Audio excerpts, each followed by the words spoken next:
le cœur qui écoute la parole, heureux le cœur qui accueille Jésus-Christ. Seigneur, je crie vers toi, je t'offre mon cœur. Donne-moi un cœur qui écoute, oh Seigneur. Donne-moi un cœur qui partage.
Nous sommes rassemblés au nom du Père et du Fils et du Saint-Esprit.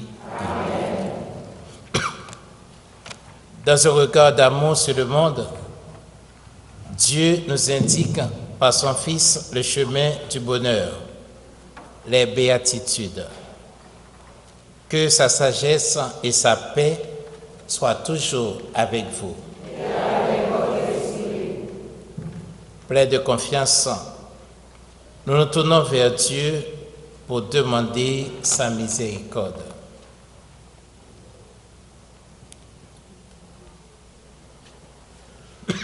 Ô Seigneur, toi qui sais pardonner, Seigneur, ma pitié.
Que le Dieu de compassion et d'amour se penche sur nous, qu'il nous pardonne nos fautes et nous conduise à la vie éternelle. Amen. Prions ensemble.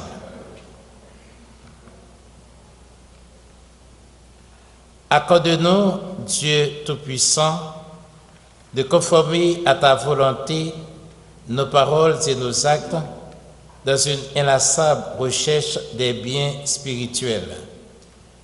Par Jésus-Christ, ton Fils, notre Seigneur et notre Dieu, qui vit et règne avec toi dans l'unité du Saint-Esprit, maintenant et pour les siècles des siècles. Amen. Le Seigneur soit avec vous. Et avec votre esprit. Évangile de Jésus-Christ selon saint Matthieu.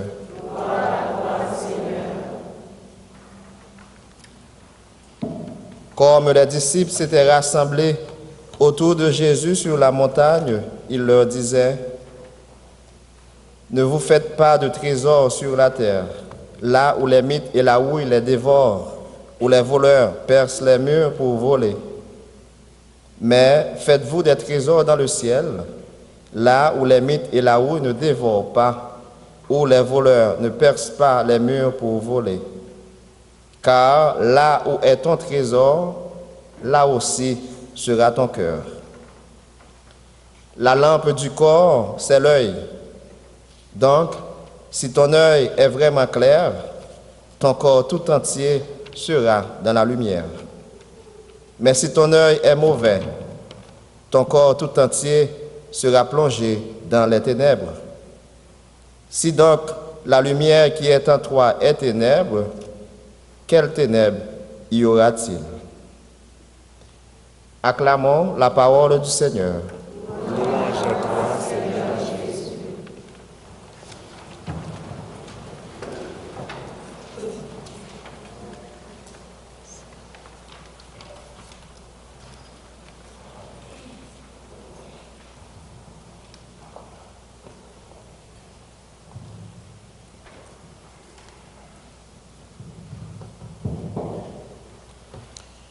Frères et sœurs, nous voici arrivés au deuxième jour de notre temps de ressourcement spirituel. Nous avons besoin en ce moment de la puissance de l'Esprit Saint, de la force de l'Esprit Saint. Et comme dit l'apôtre Paul, personne ne peut dire Jésus est le Seigneur sans la puissance de l'Esprit Saint, sans la force de l'Esprit Saint.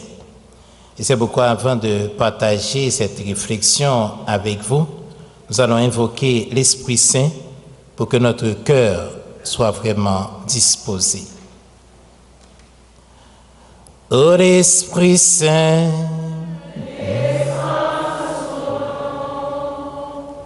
viens combrer-nous à tout de bon café-nous, sembrer à bon Dieu, le roi avec nous, rangez-nous bien même, vous faites tout de bien, germer notre nous-mêmes. Y aurait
certainement, l'Esprit Saint va nous donner la grâce nécessaire pour que nous puissions trouver le bonheur.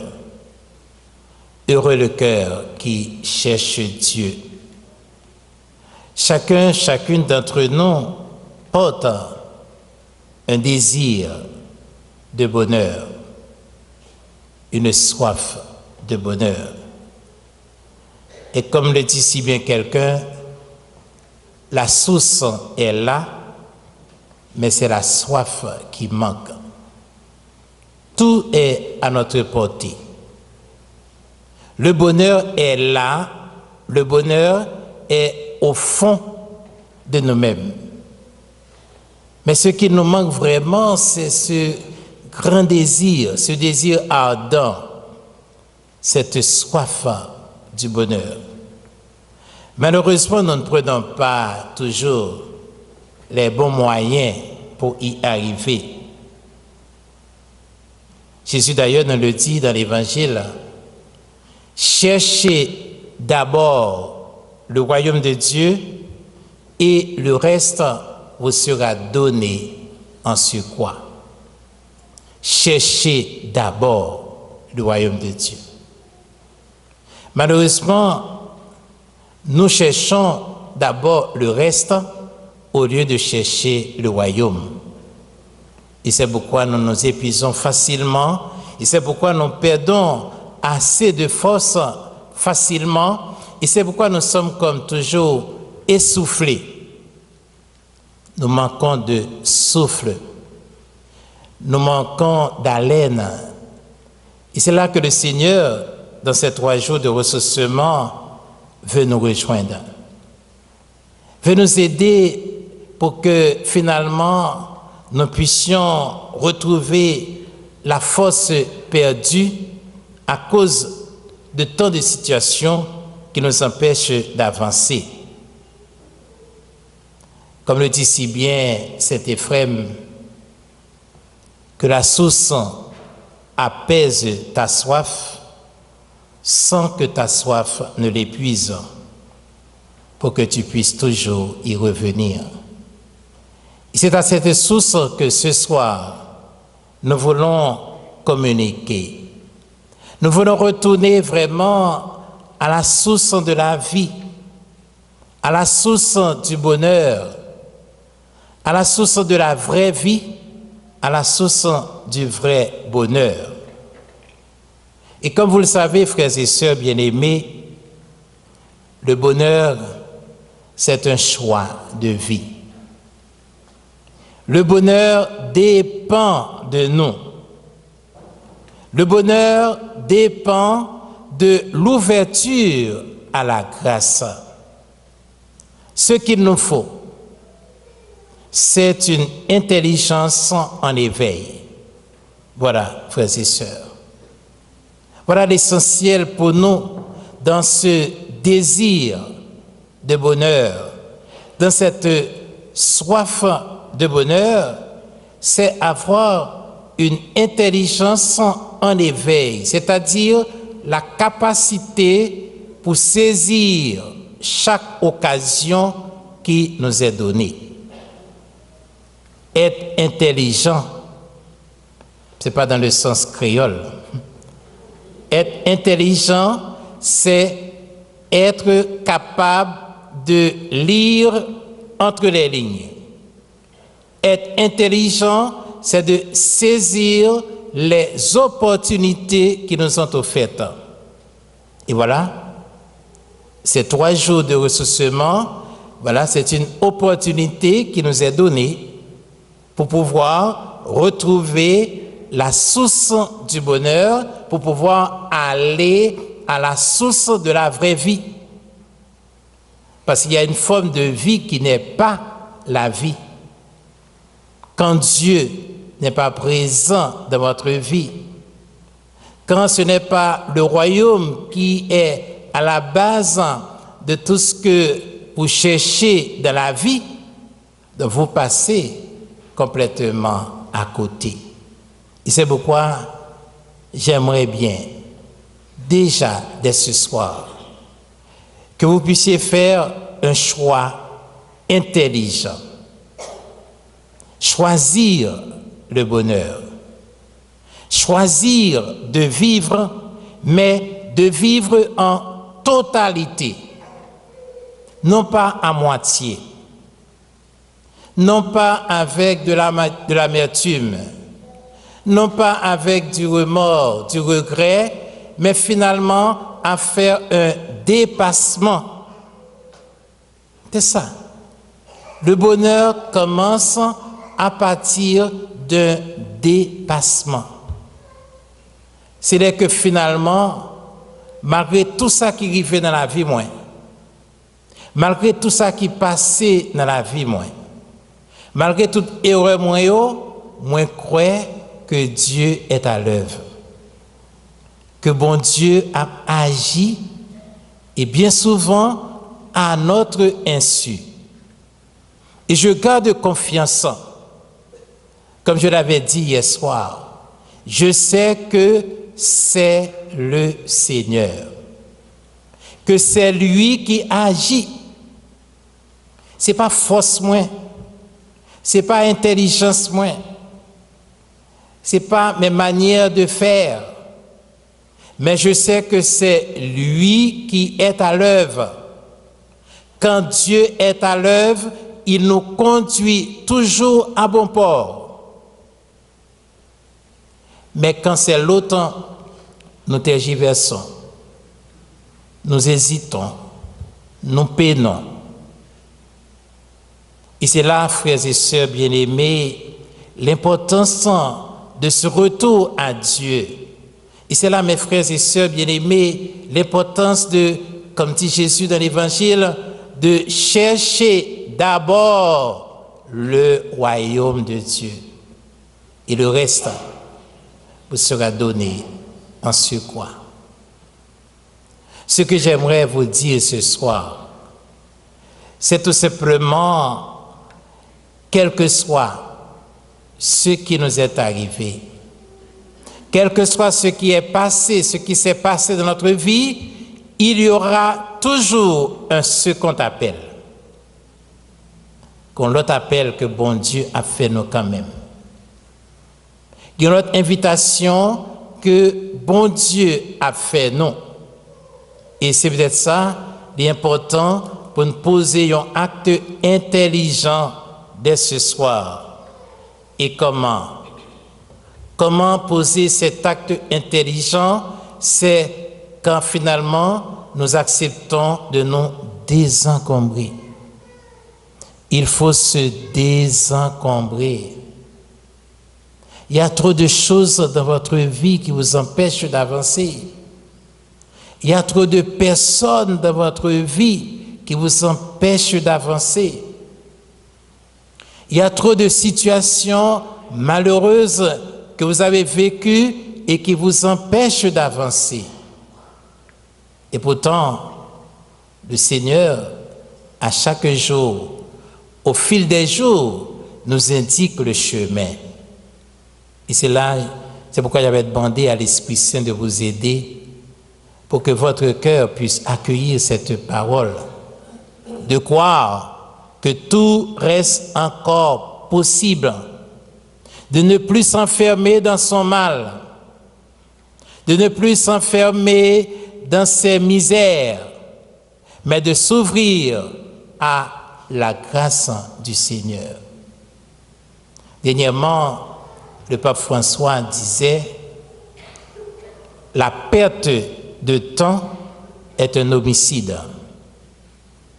La perte de temps est un homicide. Nous n'avons pas le droit de tuer le temps. Nous n'avons pas le droit de nous évader de la réalité, ou du moins de projeter des préoccupations dans un monde imaginaire. Non. Dieu écrit l'histoire avec nous. Chaque événement compte pour le Seigneur. Songez, si je dis ça ici, c'est Monseigneur Colimon qui, pour montrer nous le réalisme de l'histoire, le réalisme des événements, il était toujours dit non, ouais, dans la vie ça, chaque fois qu'on fait une erreur, mettons 0. Ou font une deuxième erreur, mettons 0. Ou font une troisième erreur, mettons 0. Ou font quatrième, un cinquième, un sixième, mettons 0. Et bien le jour où font bon bagaille, mettons 1 devant tout 0 ça. Nous combien là-bas où 1 million. Nous mettons applaudis, frère Maxime. Et c'est vrai. Et c'est vrai. Ça vous donne 1 million pour une seule bonne action. C'est important. Vivre avec le réalisme de l'histoire. Vivre avec chaque événement qui nous arrive. Mais vivre avec, mais vivre autrement. En ce sens, à partir de ce qui est arrivé, il faut maintenant donner une autre orientation à sa vie. Il faut donner maintenant une autre dimension à sa vie. Et c'est là, finalement, c'est quand vraiment c'est le Seigneur qui est là. Quand vraiment c'est le Seigneur qui nous fait vivre, et c'est pourquoi il va toujours nous donner une grâce à chaque situation. D'ailleurs, il nous l'a dit dans la section des béatitudes, à chaque jour suffit sa peine. Et comme il l'avait dit à l'apôtre Paul, ma grâce te suffit. Et c'est ça le réalisme. Croire qu'à chaque moment, croire que dans chaque situation, il y aura toujours un second appel, il y aura toujours une nouvelle invitation de la part du Seigneur. Et c'est pourquoi il nous demande une seule chose, c'est de vivre dans la pauvreté. Vivre dans la pauvreté, non pas dans la misère. Vivre dans la pauvreté, c'est s'ouvrir à la grâce du Seigneur. Et d'ailleurs, soyons réalistes. La première béatitude, c'est un appel à la pauvreté. Heureux les pauvres de cœur, car le royaume de Dieu est à eux. Vous voyez, la pauvreté, c'est la porte d'entrée des béatitudes. Vous voulez être heureux? Vous voulez finalement trouver le bonheur? Eh bien, acceptez le chemin de la pauvreté. C'est quoi? Ce chemin de la pauvreté, c'est tout simplement, c'est avoir les mains ouvertes vers Dieu. Voilà la pauvreté. Voilà de cette pauvreté dont nous parle le Seigneur. De cet avoir les mains ouvertes vers Dieu. Je ne compte plus sur mes forces. Je ne compte plus sur mes capacités, mais je fais confiance au Seigneur.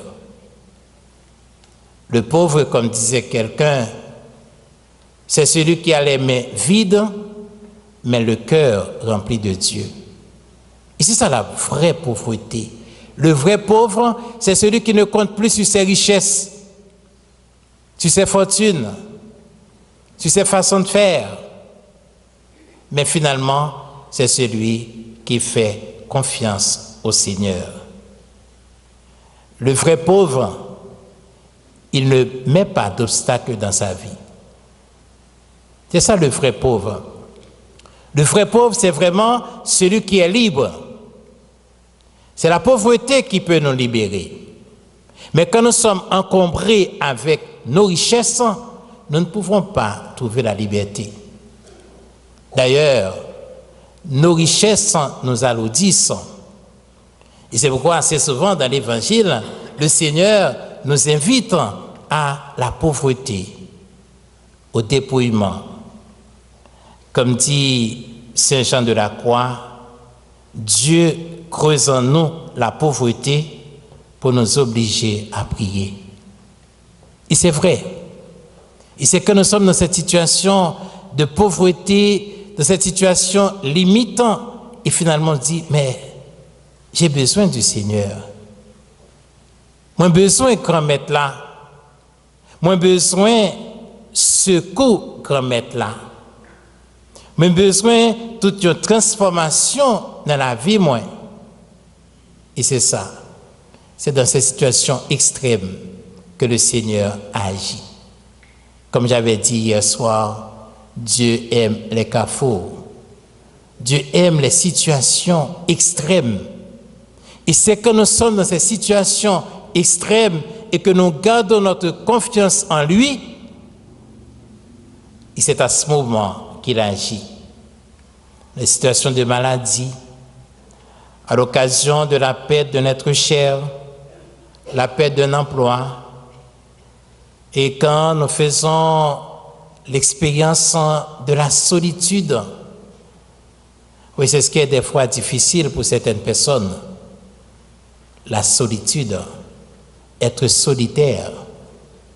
Et c'est à ce moment que, de la mesure où vous avez gardé votre confiance dans le Seigneur, et c'est à ce moment qu'il agit. Frère Maxime t'a aimé partager avec nous une expérience importante que me fait pendant la semaine sainte à Port-au-Prince.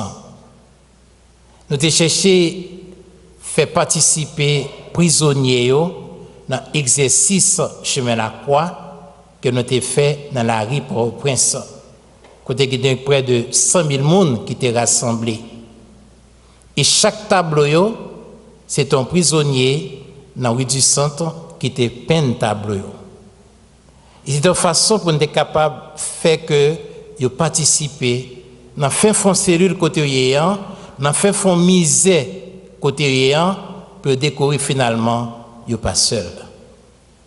Une semaine après, le vendredi d'après, les mal remerciés dans la prison, il y a un prisonnier qui est campé et qui dit, Monseigneur, jour vendredi saint ça, c'est un jour de liberté que tu es pour vous. Parce qu'à travers le tableau que tu es peignant, vous avez senti que c'est dans la rue que tu es tout. Voilà, frères et sœurs. Et des fois, c'est quand nous sommes dans des situations limitantes, dans des situations extrêmes, où des fois on a l'impression qu'il n'y a aucune issue, c'est à ce moment que le Seigneur agit. Et il crée des situations pour que nous puissions retrouver assez de force, assez de courage pour aller de l'avant. Et c'est pourquoi ce soir, je voudrais vous inviter à la confiance. Je le reprends, ces paroles de Jésus. Cherchez d'abord le royaume de Dieu. Mettre Dieu au cœur de votre vie. Acceptez des fois de vivre une situation de grande pauvreté, acceptez de vivre une situation de grande fragilité, et c'est là peut-être le commencement d'une nouvelle vie. Et c'est là peut-être le commencement d'une nouvelle expérience avec le Seigneur. Et c'est pourquoi il nous demande tout simplement de nous libérer de nos égoïsmes. Il nous demande de nous libérer de nos ambitions démesurées. Il nous demande de nous libérer de notre autosuffisance. Vivre dans la simplicité. Voilà le chemin du bonheur. Apprendre à compter sur un autre. Apprendre à s'appuyer sur un autre. Ne plus s'enfermer dans son mal. Des fois, comme dit quelqu'un, notre lumière est éteinte et elle est rallumée par un autre. Et c'est ça la force de l'évangile. C'est là la puissance de l'évangile. Et c'est là la force de la prière. Quand on est ensemble pour prier, c'est une force. On n'est plus livré à nous-mêmes. Il est bon, frères et sœurs bien-aimés, de s'abandonner à l'amour du Seigneur. Car la pauvreté qui est une béatitude est la pauvreté de l'amour de celui qui aime et qui se sait aimer. Voilà l'essentiel pour nous, ce savoir aimer. Que le Seigneur nous aime, que tout ne dépend pas de nous et que nous avons besoin de la présence du Seigneur, nous avons besoin de la force du Seigneur. D'ailleurs, Jésus lui-même, il l'a dit dans l'Évangile. Sans moi, vous ne pouvez rien faire. Apprenons à compter sur le Seigneur. Apprenons à nous ouvrir à la grâce du Seigneur. Il sait quand agir. Voilà. Mais ça l'a demandé non seulement, frère Maxime. Quittez celui qui a contrôlé la vie. Non? Quittez celui même qui a conduit la vie. Non? Laissez le contrôle de notre vie entre les mains de Dieu. Il sait quand agir, il sait à quel moment intervenir. Tout ce qu'il nous demande, c'est un acte de foi, un acte d'abandon. Je ne comprends pas ce qui m'est arrivé, mais je peux dire au Seigneur les paroles de l'apôtre Pierre. Tu sais tout, tu sais que je t'aime. Voilà l'essentiel pour nous.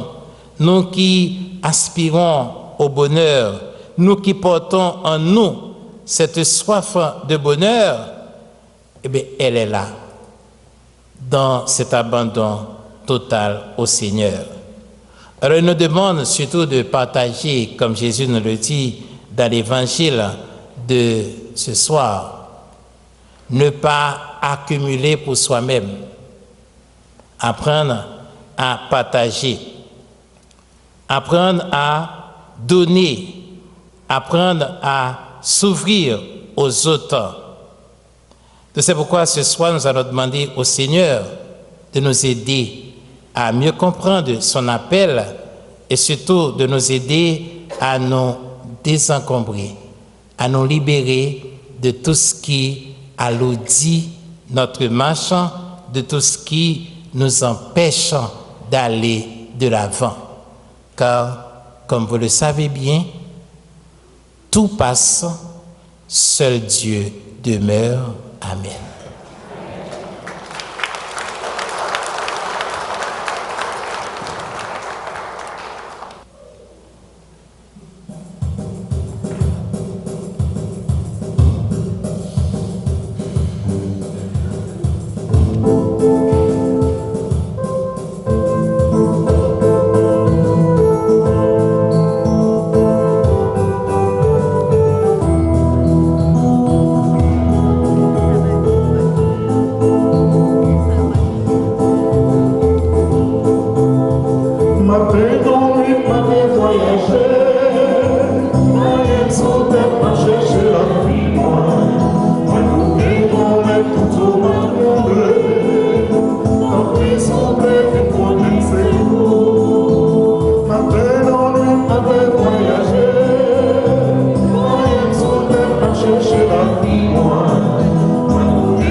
prions ensemble d'offrir le sacrifice de toute l'Église. En célébrant avec respect tes mystères, Seigneur, nous te supplions humblement que les dons offerts pour te glorifier servent à notre salut. Par Jésus le Christ, notre Seigneur. Amen.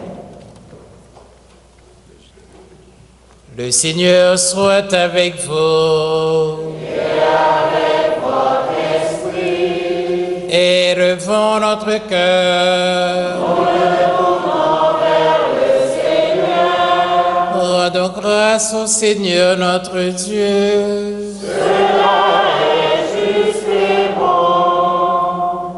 Vraiment, Père très saint, il est juste et bon de te rendre grâce en toutes choses et en tout lieu par ton Fils bien-aimé Jésus-Christ, car il est ta parole vivante par qui tu as créé toutes choses.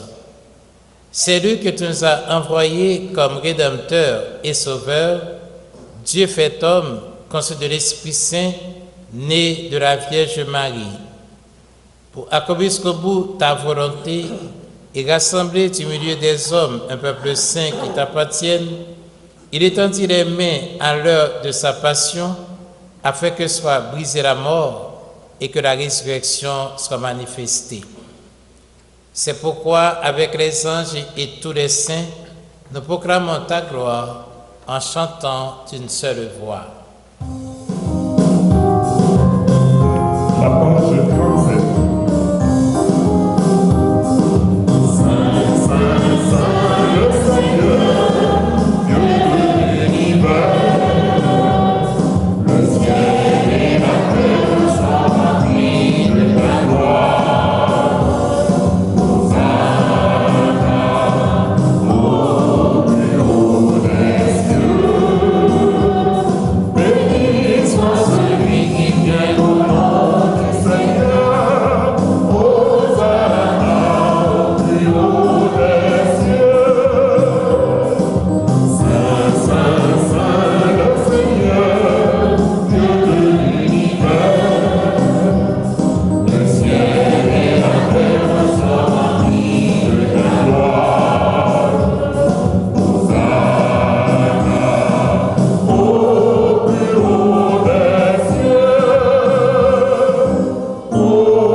Toi qui es vraiment saint, toi qui es la source de toute sainteté, nous te prions, Seigneur.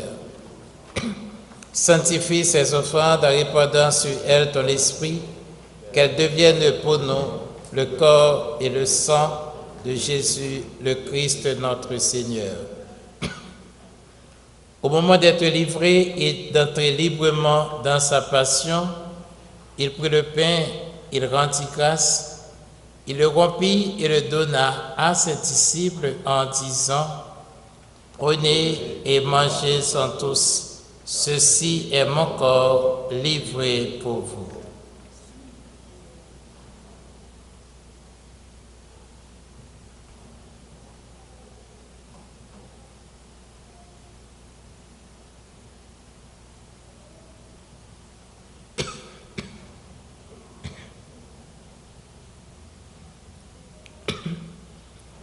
De même, à la fin du repas, il prit la coupe. De nouveau, il rendit grâce et la donna à ses disciples en disant: Prenez et buvez-en tous, car ceci est la coupe de mon sang, le sang de l'alliance nouvelle et éternelle, qui sera versé pour vous et pour la multitude en rémission des péchés. Vous ferez cela en mémoire de moi.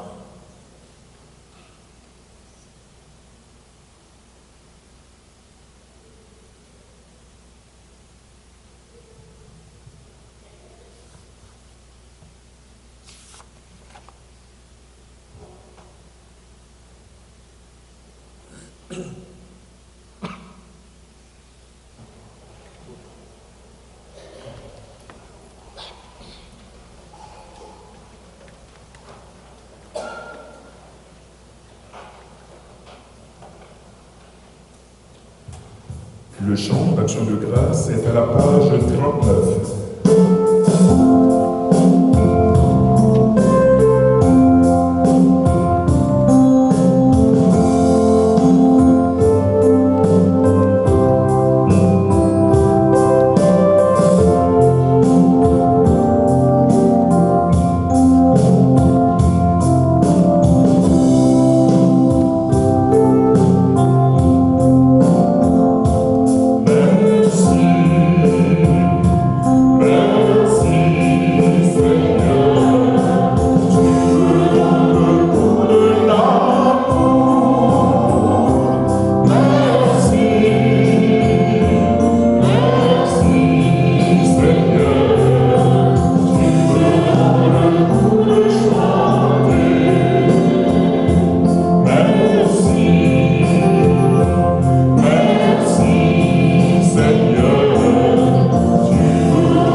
Nous te prions, Dieu Tout-Puissant, donne-nous de recueillir tous les fruits du salut, dont les mystères sont déjà la promesse et le gage.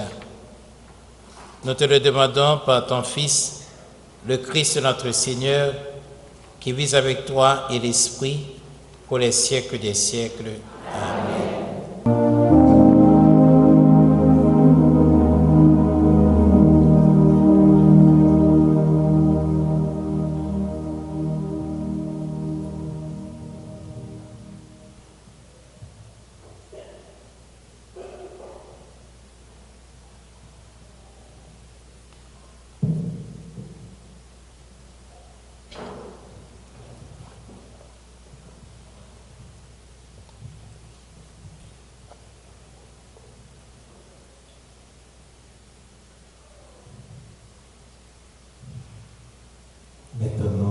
puissant sang de Jésus. Levons la tête. Ouvrons notre cœur. Il est là pour nous. Il est là totalement pour nous. Vous qui souffrez, vous qui cherchez le bonheur, vous qui avez soif du vrai bonheur, levez la tête, regardez, Jésus, il est là. Il t'aime. Il veut te donner le sens à tout ce qui s'est passé dans ta vie. Toi qui cherches, toi qui doutes, Jésus est là. Il est là totalement pour toi. Il connaît tes souffrances. Il connaît tes échecs. Il connaît les difficultés difficiles que tu traverses maintenant. Et il veut t'aider à les surmonter. Que ce temps d'adoration soit pour toi un temps de renouveau spirituel